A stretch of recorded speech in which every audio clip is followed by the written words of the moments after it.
Buenas noches amigos y bienvenidos a esta nueva edición de Business Night Talks. Hoy tengo el honor de compartir esta mesa y de presentarles al Dr. Percy Marquina Feldman, profesor fundador y director general de Centrum, la Escuela de Negocios de la Pontificia Universidad Católica del Perú. Percy, muchísimas gracias por compartirnos tu tiempo y por estar con nosotros en este espacio. Gracias a ustedes por la invitación y desde ya agradecido por esta experiencia internacional, ¿no es cierto?, de esta entrevista. Muchas gracias. No, gracias a ti. Percy, empecemos desde las raíces, desde el inicio. ¿En qué momento de tu vida, de tu etapa estudiantil, supongo, no lo sé, encontraste la vocación por la educación? La vocación por la educación la encontré a través del proceso de incorporación a Centrum. O sea, es decir, no es algo que yo me haya planteado ser educador y estudiar educación. Yo me inicié trabajando en el mundo empresarial, me formé en la gestión y después de aproximadamente 15, 20 años de labor corporativa y de haber llegado a ser CEO de una empresa multinacional que tenía su operación aquí en Perú, mi empresa se fusiona con otra empresa y me veo después de muchos años de estar trabajando en un proceso de recolocación profesional con el apoyo de los servicios de outplacement de la que entonces se llamaba DBM y que ahora es LH Harrison DBM. Y en ese proceso de outplacement, Centrum se acababa de fundar, se estaba comenzando a formular la estrategia para iniciar operaciones y necesitaban alguien del área comercial o de marketing. Entonces yo inicialmente me incorporo como parte del equipo del desarrollo comercial y de marketing de la institución. Y estando en esa posición y ya creciendo dentro de la propia organización, caigo en cuenta que la Escuela de Negocios, al pertenecer a una universidad y por tanto una institución educativa, la única manera de desarrollarte de largo plazo es convertirte en educador e investigador, ¿no? Entonces, por las circunstancias y como una ventana de oportunidad, decido comenzar a estudiar el doctorado en Centrum, que es lo que me da la oportunidad, digamos, de formarme como investigador, como educador, y ya dentro de la actividad ir dejando cada vez más los roles más comerciales y pasar más a las labores más vinculadas a la misión de la escuela, que es el de la formación, el de la formación de líderes, claro, el del asesoramiento de empresarios en la definición de sus planes estratégicos, etcétera, ¿no? ¿Cómo esa primera etapa profesional corporativa de tu vida te ayudó en esta segunda etapa ya como educador, ¿no? Me ayudó sobremanera porque una característica a nivel global que deben tener las buenas escuelas de negocios es lo que en Centrum llamamos la fusión de lo académico con lo empresarial, ¿no? Entonces, si en una escuela de negocios tradicional solo tuvieras académicos, probablemente una pata de la mesa estaría floja, porque conoces la teoría, pero no conoces la práctica, no tienes la experiencia de la gestión, de enfrentar restricciones, de manejar presupuestos, de perseguir y reportar resultados. Entonces, esa primera parte me ayudó sobremanera porque en el mundo de lo académico yo venía del componente empresarial. Entonces eso fue, yo creo, un aporte importante y una ventaja diferencial que permitió mi crecimiento dentro de la institución, por un lado, ¿no? Pero por otro lado, ya estando en el rol de educador,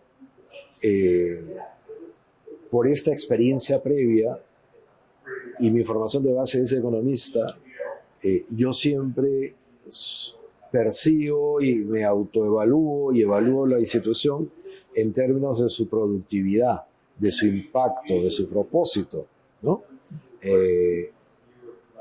Y otra vez, ya en el rol de educador, el tener este doble sombrero, esta doble experiencia,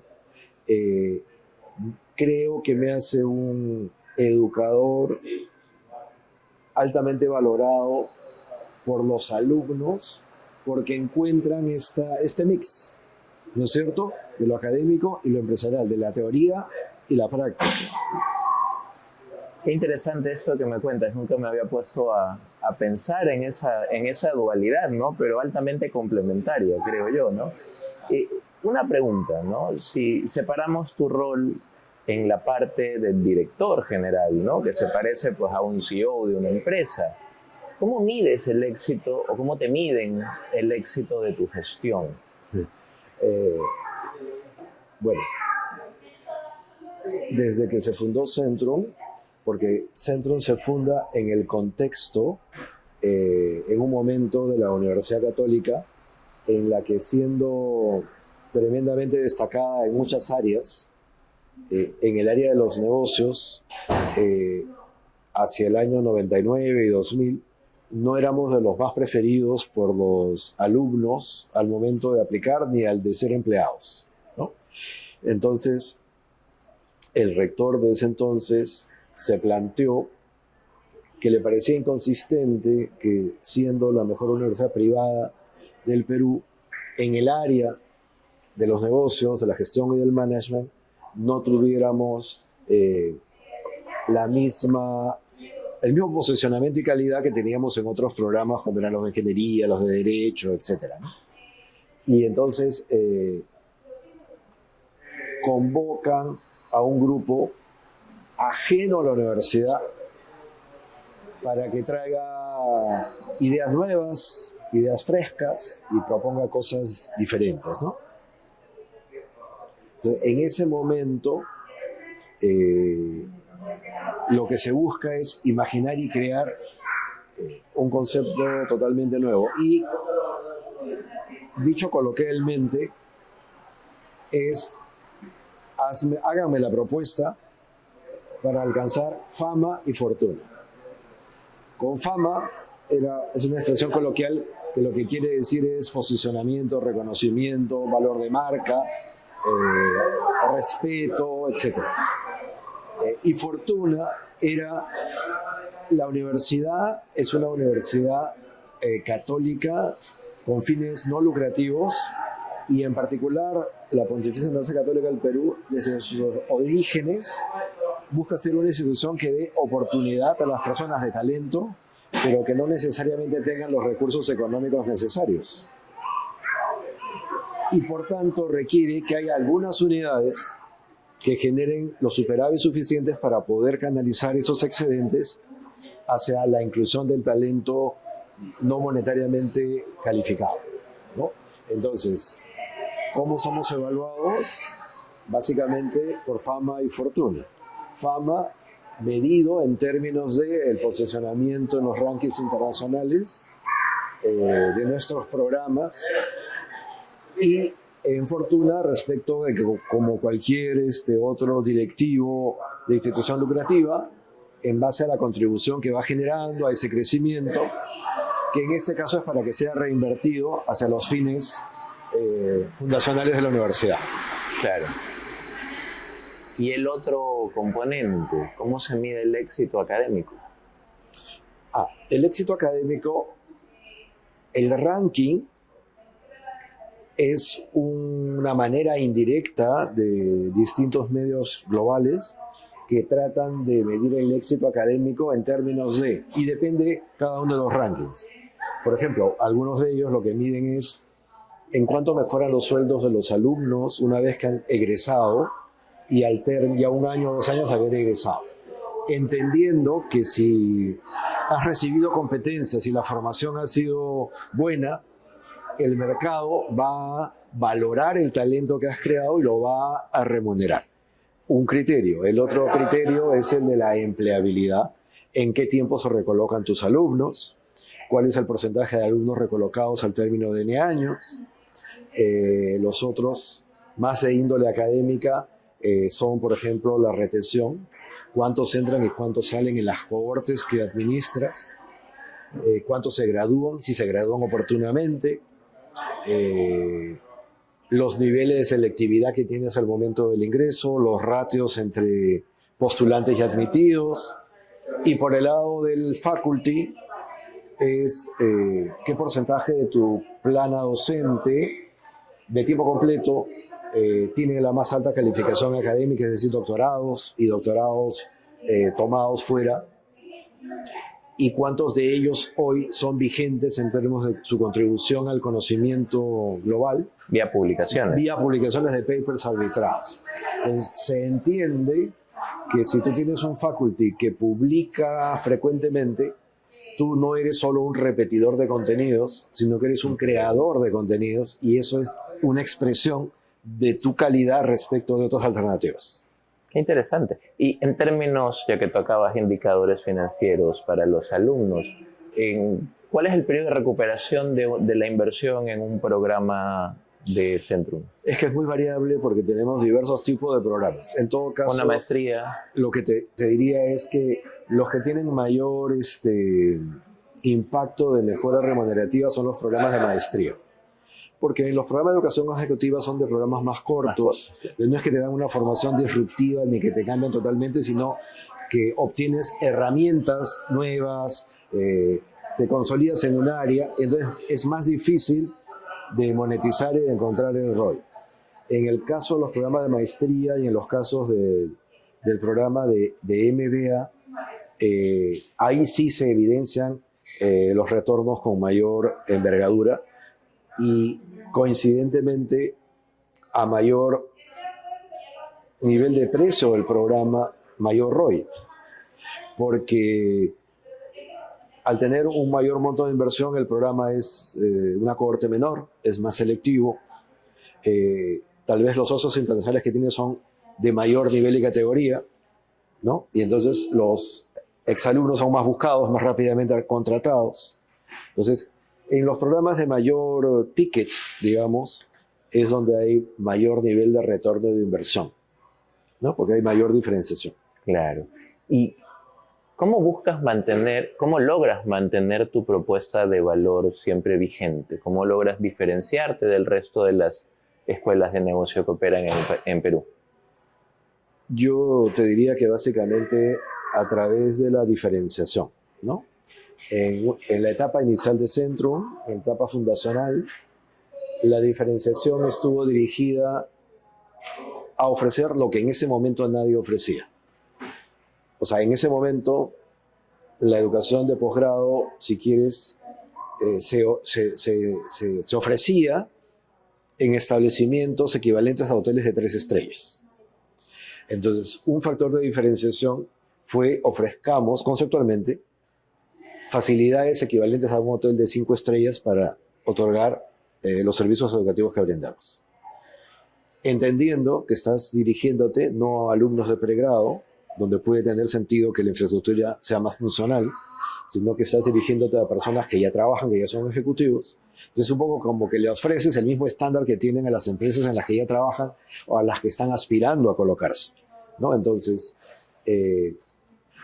intentamos posicionarnos al inicio como la mejor escuela. Y si queremos ser la mejor escuela, tenemos que ser percibidos como tal. Entonces, debiéramos tener la mejor infraestructura, debiéramos ser los pioneros o los primeros en ofrecer tecnología. Fuimos los primeros que, como parte del programa, entregábamos laptops. Fuimos el primer programa de graduación simultánea y dictado en inglés. Entonces, esos factores que funcionaron hace 2000 años, o sea, en el año 2000, hace 24, 25 años, que fueron totalmente distintivos, a lo largo del tiempo, porque obviamente la competencia no es coja ni manca, ¿no? Yo diría que probablemente esos factores ahora están homogéneamente distribuidos. Hay varios hoteles de 5 estrellas, la tecnología es un commodity y tal, y eso dejó de ser el elemento diferenciador, ¿no? Y entonces, en esa búsqueda de mantener un continuo, desde hace 7 años en el que estoy a cargo de la gestión de la escuela, como yo te comenté antes, estudié mi doctorado y decidí estudiar mi doctorado hacia los 90, 95, en la que casi nadie hablaba de responsabilidad social, pero me pareció identificar que era algo, un trending topic y que iba a ser relevante en el futuro. Y la realidad ha corroborado mi visión, y ya estando en la posición, decido que el propósito de la escuela, que es el propósito de siempre de la universidad y también de la escuela, pero sea comunicado con un énfasis mayor. Entonces decidimos que la escuela, que tradicionalmente todas las escuelas son consideradas escuelas de negocios, nosotros nos hemos autodenominado la escuela de los buenos negocios, queriendo significar con ello que buscamos formar competencias para desarrollar negocios, not as usual, sino impactos con sensibilidad social que sean nuestros alumnos agentes de cambio en ir convirtiendo progresivamente nuestro contexto para ayudar a distribuir prosperidad entre todos, que es lo que hace finalmente más sostenible una sociedad. Correcto, ¿no? ¿Cuál es el rol que debe jugar el líder empresarial moderno, ¿no? El alumno realizado de tu programa? ¿Qué impacto debería tener? Yo diría que él debiera encontrar mecanismos y modelos de no solo hablar, sino medir el impacto que su participación va a tener en una gestión diferente de su organización. Entonces lo que él tendría que hacer, identificar, es dónde puedo, con el nuevo talento y las nuevas habilidades que he adquirido, concentrar y identificar el mayor impacto posible de mi organización para ayudar a mi organización con una nueva visión de eso que se llama valor compartido, ¿no? O sea, ¿cómo puedo mantener y hacer crecer las utilidades de la empresa, pero simultáneamente generar impactos positivos asociados a esa actividad?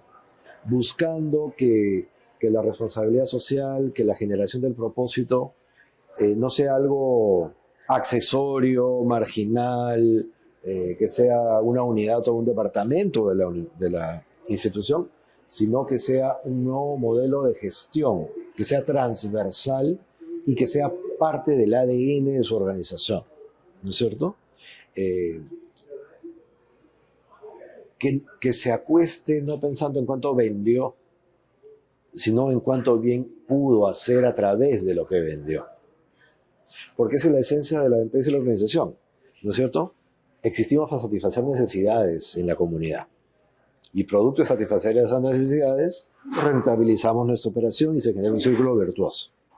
Entonces, tal vez en algunos tiempos perdimos la brújula y nos concentramos en el output más cercano e inmediato, ¿no? Es cuánto vendo, mi market share, que son importantísimos y necesarios, pero no son sino medios para asegurar el logro de los fundadores de las diversas empresas que siempre surgen identificando una necesidad y en la cual ellos desarrollan su capacidad para intentar resolver de una manera distinta y diferente que lo que en ese momento existe, ¿no?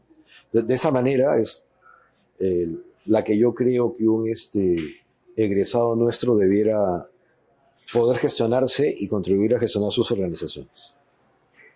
Recuerdo cuando yo empezaba mi carrera hace 20 y muchos años, que lo máximo era hablar de la visión y la misión de la organización.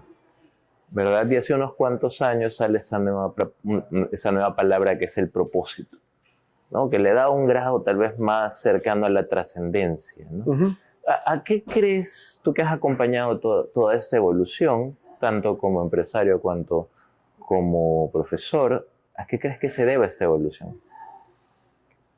A la evolución del contexto. Te lo voy a responder en palabras de lo que dijo el fundador de Starbucks hace unos años, porque tú debes saber, durante muchísimos años Starbucks no invirtió nada en publicidad, porque todo estaba basado en la experiencia del usuario, en el word of mouth, ¿no es cierto? Claro. Ya, entonces Schutz, en algún momento, después que regresa a la empresa, cuando la va a relanzar y está recreando la cultura organizacional, se entera que estas discusiones de planificación estratégica cerradas que comienza a tener terminan siendo conocidas en la internet, ¿no es cierto?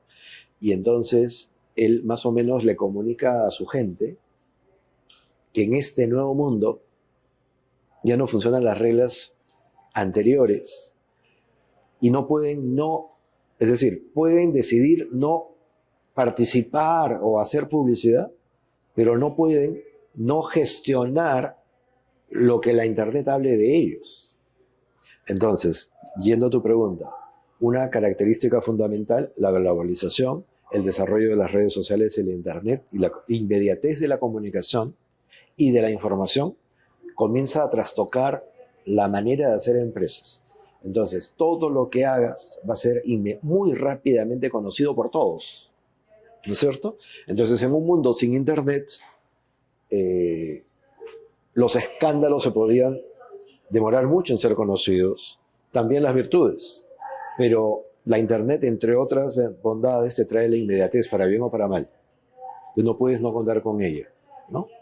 Entonces, esos factores, la globalización, la geopolítica, la modificación de los ejes y todo ello, lleva a que comience a surgir una serie de movimientos y presiones de diverso nivel en el que la empresa que no reacciona no va a sobrevivir y se va a morir por diversas condiciones al no responder a las presiones de sus stakeholders, ¿no? Recientemente, creo que tú habrás escuchado, me parece que ha habido un reciente dictamen de la Comisión Interamericana de Derechos Humanos penalizando al Perú porque en el caso de La Oroya y Doerran, que ya no existe porque lo privatizaron y todo, ¿no? Ha multado al Estado porque el Estado en su momento no se preocupó de proteger suficientemente a los ciudadanos en La Oroya. Entonces, ¿a qué traigo eso a colación? Los que el Estado no supervisó suficientemente, pero esos empresarios probablemente sabían que estaban contaminando, pero consideraron que su rentabilidad de corto plazo era suficiente, que no iba a ser problema de ellos, sino tal, el Estado de turno tampoco, ya.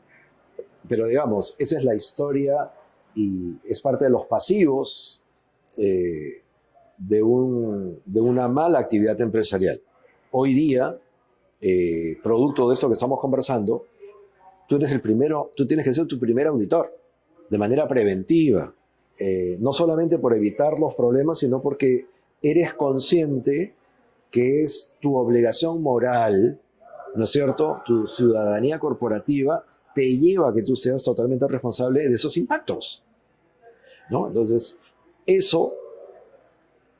ese movimiento que lleva a una reflexión interior, a la mayor presión internacional, a los temas del cambio climático, a la urgencia, a la necesidad de los cambios para ser sostenibles, comienzan a generar una serie de movimientos que terminan trasladándose a la academia, que recogiendo ese contexto se pregunta ¿y cómo podemos ayudar a acelerar una gestión más responsable de la organización? ¿No? Y entonces en esa búsqueda surge el tema del propósito. Pero acá, si me permites, tienes dos maneras yo diría una positiva y una nada positiva, de entender el propósito.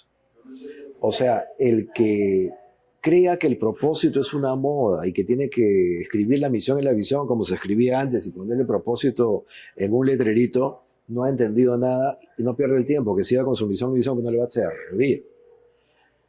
El propósito que te va a servir es cuando el propósito se viva en tu organización y sea un factor que te permita integrar, diferenciarte, impactar en tu comunidad, en tus stakeholders, porque lo vives, porque se siente, porque se palpa. Entonces, es un medio para responder a los impactos que tus stakeholders están buscando. Entonces, es un poco la respuesta que te puedo brindar. Y todos estos cambios que mencionaste, geopolíticos, el entorno, del clima, de los usos y costumbres también de las personas, las nuevas generaciones que aspiran a algo diferente a lo que seguramente tú o yo aspirábamos hace 25 años, ¿cómo está impactando a la educación superior? Dramáticamente, porque, a ver, los mejores educadores son conscientes hoy día que no saben en qué contenidos y con qué herramientas educar a sus alumnos para un mundo incierto que no saben cuál va a ser, ¿no? O sea, para ponerlo de una manera concreta, yo no sé qué nueva ingeniería debiéramos estar lanzando, porque ni siquiera está definida cuál es el área de especialidad que se va a requerir de acá a 10 o 15 años. Y como el cambio es tan acelerado, los educadores no tan buenos siguen enseñando lo mismo que hemos enseñado hace 50 años, con ciertas modificaciones incrementales. Pero los buenos educadores se dan cuenta que estamos en una curva exponencial de aceleración del cambio de la industria, de la tecnología, que no sabemos qué vamos a necesitar para dentro de muy poco. Entonces, el reto, como te imaginarás, por tanto, es que en el sector educativo va a ser uno de los que más va a cambiar en los próximos años. Solo a modo de ejemplo,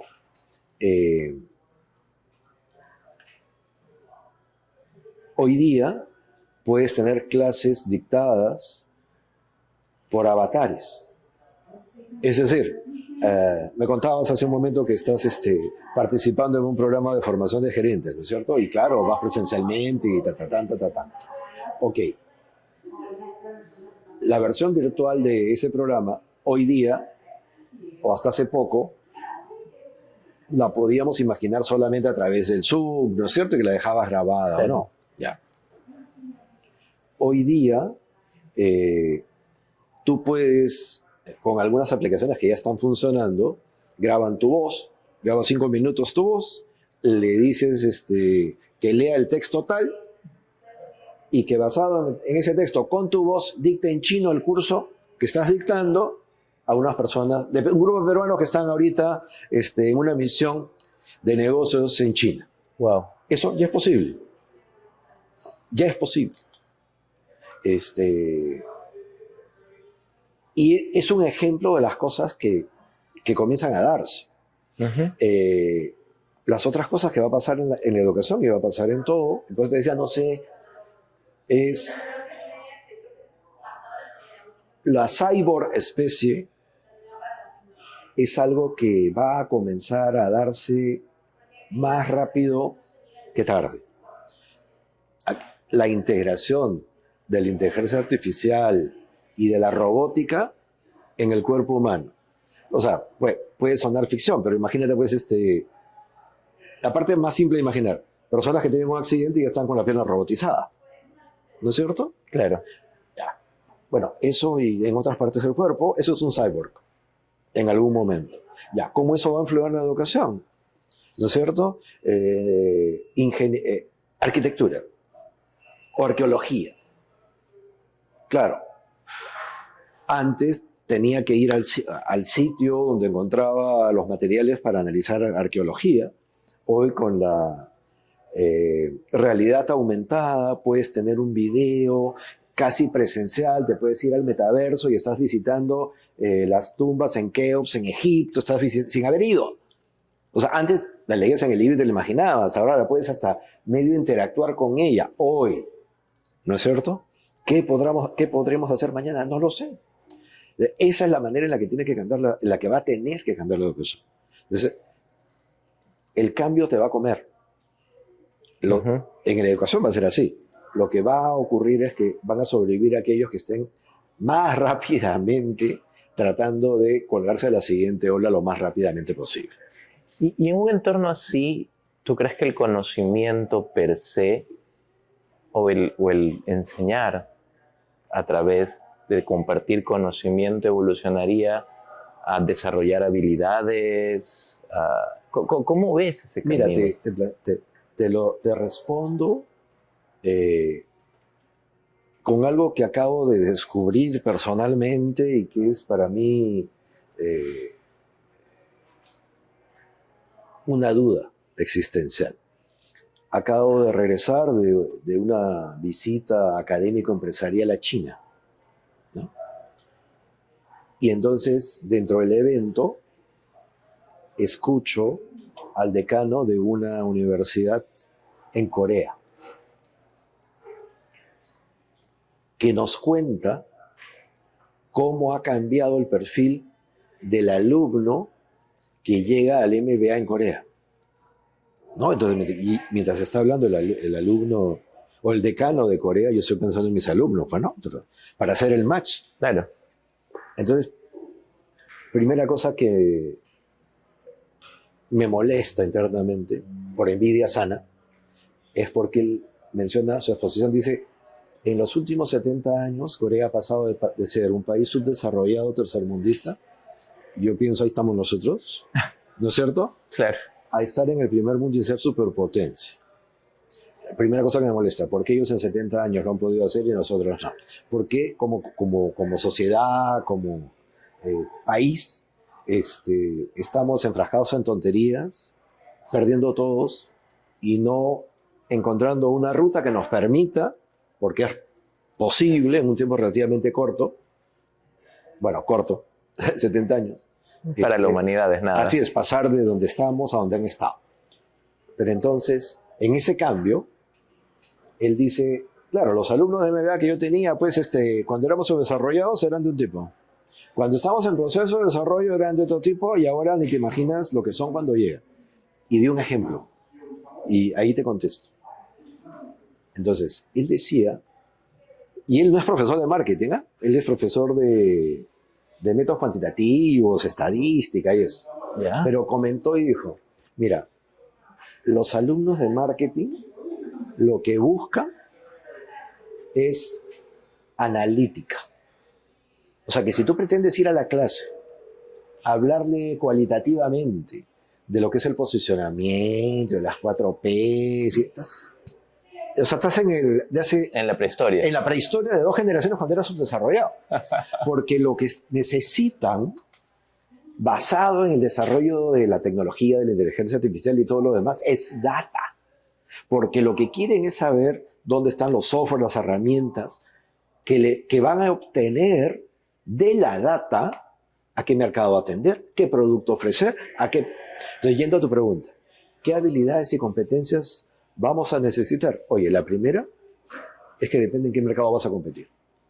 Entonces, mientras nosotros subdesarrollados nos mantengamos pensando en solo, que son súper necesarias, en las habilidades blandas, ¿no es cierto? Que son súper necesarias, pero resulta que su coetáneo en el país subdesarrollado va a estar sabiendo interpretar, producir productos basados en la analítica, la probabilidad a la hora que competamos en el mercado, estamos más o menos programados crónica de una muerte anunciada.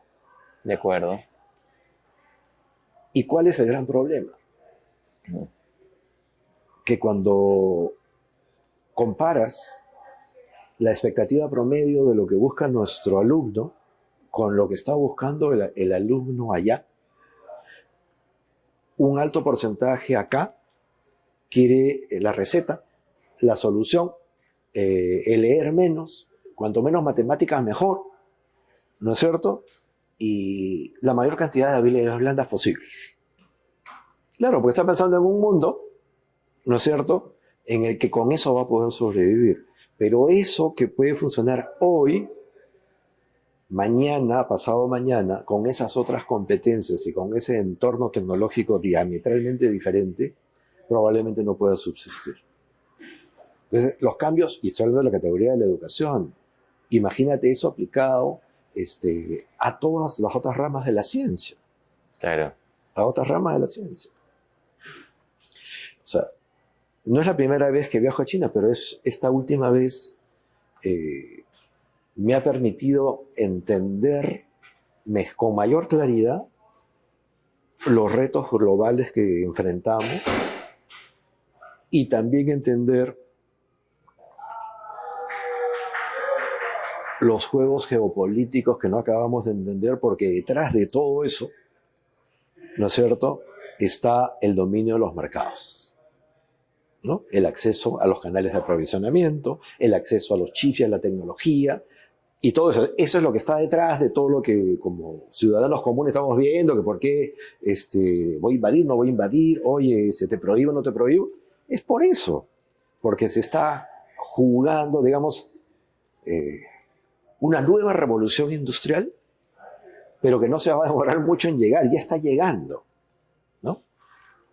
Ese es el reto, ese es el futuro. Y mi preocupación, como te decía anteriormente, es que estamos absortos en tonterías, discutiendo tonterías y siendo cada vez más pobres, mientras otros son cada vez más ricos. Pero no desde una visión, pues, oye, porque ellos son ricos y yo no, es porque no la estás viendo, porque no la estás haciendo y porque no asumes el reto, ¿no es cierto?, de construir tus competencias, tu formación, tu exigencia para estar más y mejor formado para lo que se viene. Sí, la semana pasada estaba en un almuerzo con el gerente de un banco, ¿no? Y había un economista presentándonos algunas cifras, incluso en un escenario moderado favorable para los próximos años. Decía que Perú tardaría por lo menos 20 años en volver a los niveles de pobreza que tuvo pre-pandemia. 20 años. Leí los comentarios, pero también leí los comentarios de mi amigo, profesor y asesor de tesis en el bachillerato, el doctor Julio Velarde, que dijo que ese supuesto es como muy lineal, pues es asumir que, digamos, que no es la tecnología que estamos conversando y que todo va con los mismos factores del pasado, manteniéndose trispar y todo lo demás, funcionará a los 20 años. Uh-huh. Lo que creo que Julio trató de comunicar es que, te lo pongo en palabras de los coreanos, si en 70 años han pasado, o sea, no es que han recuperado 20, ya no hay pobres. Claro. ¿No? Entonces, sí, Corea del Sur es otra cosa. Con la tecnología y la disrupción hay muchas cosas que tienen una ruta exponencial en la que el futuro es inimaginable y solo lo puedes imaginar si te involucras en la explosión de oportunidades y desarrollo que van a traer consigo. Claro, pero justo traía el comentario no para ser pesimista, sino en el contexto de lo que decías. Estamos en una sociedad que al menos hoy está más preocupada por tener pensamientos fragmentados y pelearnos por tonterías, que si me compré un Rolex, que si, etcétera, etcétera, etcétera, para no entrar en política, que en hacer las cosas que tenemos que hacer y en imitar lo bueno de estos otros países que han eliminado pobrezas en tiempos récord, ¿no? Regresando a tus preguntas iniciales, es porque pareciera, en palabras de Vargas Llosa, ¿no? ¿Cuándo se jodió el Perú? Yo lo parafrasearía diciendo no sé si alguna vez lo tuvimos, pero ¿cuándo perdimos nuestro propósito? Porque no es un problema solo de la persona que se presta a los roles, sino del que presta los roles, de los que ven que presta el Rolex, de los que celebran que prestaron el Rolex. ¿no? Claro. De los que incentivan que otros... O sea, lo que quiero decir, Sí, sí. no estoy eludiendo responsabilidad de nadie. Lo que digo es que como colectivo hemos perdido nuestro norte y nuestro propósito. No tenemos un sentido un sentido de propósito común. Hay algo, yo no soy sociólogo, no soy político, pero algo nos ha pasado aceleradamente en la que cada uno, creyendo que hace lo mejor, está haciendo lo peor. Y ahí estoy hablando de todos los tintes y de todos los colores, Claro. ¿no es cierto? O sea, imagínate, pues yo creo que tenemos 27, hasta ahora no sé si vamos a llegar a 30 candidatos. Y en mi apreciación personal, matices A o B, más o menos hay 2 o 3 grandes clusters, pero ni entre los clusters son capaces De ponerse de acuerdo, de integrarse. Ya, eso que se grafique en eso es lo que nos pasa en todo sentido. Claro. En los gremios empresariales. Oye, ¿por qué tenemos que tener 5 gremios empresariales? No, porque resulta que a ti tu foco pues, es la exportación, mi foco es la industria nacional, y entonces lo que yo me procuro para mí, no, entonces ¿sabes qué? Tú por aquí y yo por allá. Ya, eso, o sea, es de todos. Ya. Ese es el reto mayor. Claro.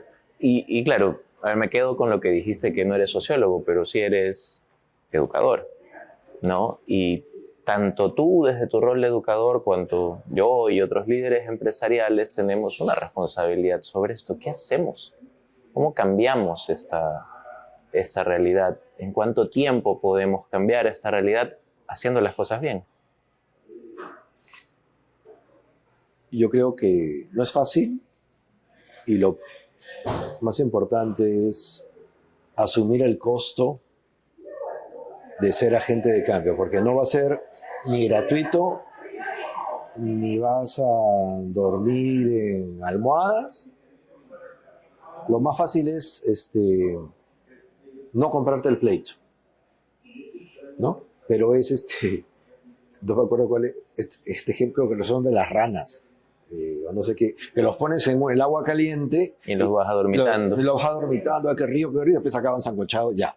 Entonces digo, ese es nuestro problema, que tendemos a ser más individualistas en nuestro gremio familiar y entonces nos preocupamos de preservar solo eso, y al hacer eso, y en la medida que todos hacen exactamente lo mismo, digamos que los buenos están adormitados, dejando que los no tan buenos jueguen el partido. Entonces lo que tiene que ocurrir es que los buenos se compren el partido. No es fácil, Claro. no es gratis. Y tiene que haber pues una cuota de sacrificio. ¿Y tú crees que eso es algo que se puede ir inculcando o induciendo de alguna manera desde las universidades para que por lo menos si ya no fuimos nosotros, la próxima generación vea las cosas diferentes? Yo creo firmemente que eso, o sea, se forma en la casa, se forma en la escuela, con el ejemplo, con la coherencia. Se consolida, se amplía y se enriquece en la escuela y en la universidad. Pero el problema, el reto mayor que tenemos los educadores es cuando el alumno llega desde familias desestructuradas, desde familias que pareciera que no comparten los mismos valores, ni entre ellos ni con nosotros, y entonces vienen con menores herramientas, ¿no? No están anclados interiormente,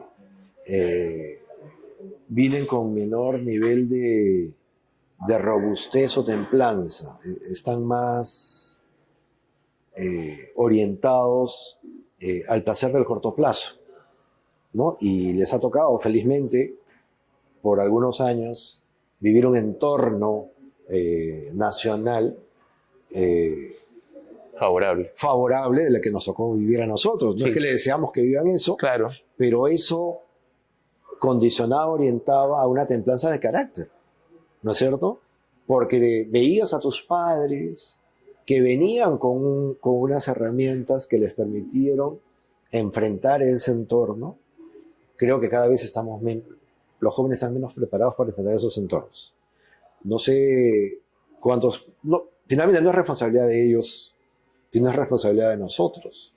O sea, si los jóvenes de hoy llegan en esas condiciones es porque hay algunos de nuestra generación que no han asumido el costo de estar presentes, de comprarse el pleito, ¿no? Sino de dejar hacer, dejar pasar. O sea, es un problema muy difícil. Entonces, y para hacerlo más difícil,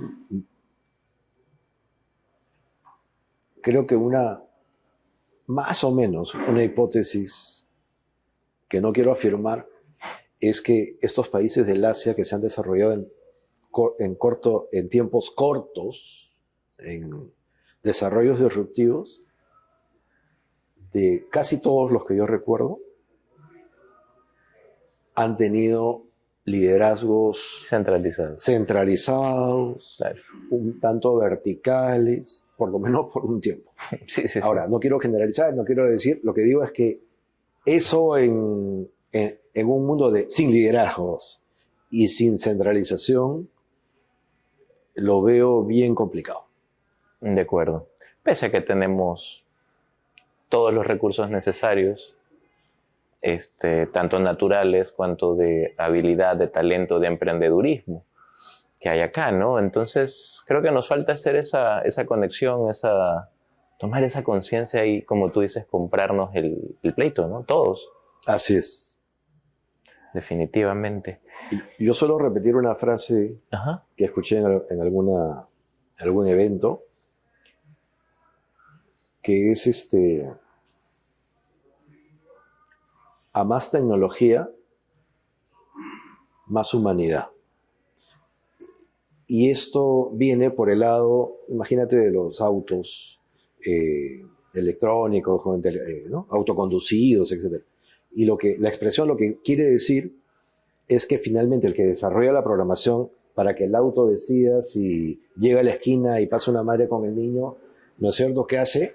O sea, si atropella o se choca, el que lo programa es un humano. Entonces, lo que quiere decir es que cuanto más evoluciona la tecnología y la ciencia, más necesidad tenemos de tener anclajes, valores, ética que nos permita seguir siendo humanos aprovechando de la mejor manera la tecnología. Ya. Entonces, lo que quería comentar, respondiendo a tu pregunta, que es lo que yo creo que nos puede estar faltando, es que a mayor desarrollo, mayor ética. Y eso es lo que ahí estamos claramente totalmente jalados. No solamente a nivel público, a nivel individual, a nivel familiar. Yo siento que hay una relativización casi absoluta de los criterios éticos, ¿no? No es rentable, no es funcional, cada uno piensa lo que quiere, tú tienes derecho a tener la ética que tú quieras. De todo ese caldo de cultivo hace que sea difícil encontrar un propósito y un desarrollo común, porque no Claro. acabamos de tener valores y una ética común que nos ancla. Sí, dado que lo mencionas, mira, yo converso, bueno, mis hijos ya están grandecitos, 14, 16 y 18, ¿no? Pero cuando conversamos de las clases que han tomado en el colegio, están en un muy buen colegio, obviamente, yo siempre les digo que nunca, en todo este tiempo, he visto 2 clases que yo tuve por mucho tiempo cuando era alumno. Cívica y ética. No lo mencionan. No aparece en el pensum, ¿no? Desde dónde viene, qué es, qué quiere decir, más allá de lo que ven en casa, obviamente. Sí.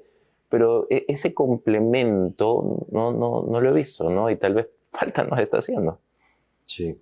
No, totalmente, concurro contigo. Yo me acuerdo, o sea, en la época, mis papás me llevan muchos años, ¿no? Yo fui hijo único de padres muy mayores, pero nada valoraban más que un buen nombre. no importa el dinero, puedes tener muchísimo o suficiente. Pero el nombre valía más que cualquier cosa, ¿no? Y es algo que me parece que estamos perdiendo La palabra un poquito. tenía un valor, el La honor. palabra, por supuesto. ¿No? Ahora me pregunto qué es el honor, no sé, pues, ¿qué es eso? ¿Cómo Claro. se come? Claro. Pero bueno, va con tu frase, ¿no? A más desarrollo, más ética, a más tecnología, más humanismo. Y creo que por ahí podríamos ir encontrando un balance, ¿no? Un yin-yang. Y una guía, claro. Oye, Percy, me imagino que como educador debes de tener muchísimas anécdotas enriquecedoras, gratificantes, de estos 25 años dedicados a un fin tan noble, ¿no? ¿Nos puedes, una o dos que más te acuerdes? Una, ahorita que me preguntas, déjame acabar de recordar el contexto. Ya me acordé. Estábamos, eso hace 10 años, ¿no? Abríamos la primera promoción de un programa de responsabilidad social, ¿no? Y entonces yo en ese momento era director del programa y me tocaba, y además quería hacerlo, entrevistar a todos los candidatos, ¿ya? Entonces me llamó muchísimo la atención porque revisando las fichas de los postulantes había un señor, por decirte, de, no sé, 70 años, ¿ya? 70 años. De una comunidad aborigen que quería estudiar la maestría en gerencia social, ¿ya? Entonces yo no entendía, pues dijo, oye, por la edad que tiene, no va a haber un ROI de su inversión. Y por otro lado dije, bueno, y ya no me acuerdo, pero, o sea, el señor ya era profesional y tenía una actividad en la que había sido aparentemente exitoso. No me acuerdo qué actividad tenía, ¿ya? Entonces, menos entendía yo, porque decía, oye, es un profesional exitoso y quiere estudiar algo a una edad avanzada que no tiene nada que ver con lo que él había estudiado y hecho. Y el siguiente dato, que era originario de una comunidad aborigen, ¿no? Ok, entonces voy a la entrevista y después de conversar muchas cosas, pues, le pregunto algo así, y cuénteme usted cuál es lo que lo moviliza a estudiar este programa. Y me dice, en síntesis, porque quiero retribuir a la comunidad lo que mis padres me dieron hace tantos años. Porque es la única manera que puedo retribuir y ayudar a mi comunidad a que pueda evolucionar y salir de los problemas y pobreza que tiene. Wow. Ya. Creo que esos son el tipo de personas que necesitamos. Claro. Entonces, de lo que hemos estado conversando, con más humanidad, con más solidaridad, anclado en principios, que no solo piense en beneficio de sí, sino de todos los que están a su alrededor. Creo, para mí, son las anécdotas que más me marcaron, ¿no es cierto? Y como le dije al candidato, no puede no estar usted en el programa. O sea, usted es el tipo de personas que necesito que estén en el programa. Claro. Porque ya no importa el conocimiento, tiene lo más importante, tiene la actitud, el servicio, ¿no? Y lo que necesitamos es eso. De acuerdo. Oye, Percy, lastimosamente el tiempo, cuando uno conversa con personas como tú, siempre nos queda corto, pero quisiera que, siendo tú pues un formador de líderes, de empresarios, le deja a nuestra audiencia, ¿no?, 2 consejos que les sirvan para su desarrollo profesional y para el futuro que les toque enfrentar. Procuren maximizar el impacto que puedan dejar en todos los que los rodean, empresarial y familiarmente, y háganlo encontrando el mejor balance posible entre productividad, tecnología, cambio y futuro, con lo trascendente, con lo permanente. Es el reto de cada uno, de cada momento y de cada día. Wow, qué palabras, ¿eh? Me encantó. Muchísimas gracias, Muchas Percy, gracias por todo a ti este la tiempo. oportunidad. Gracias, buenas noches.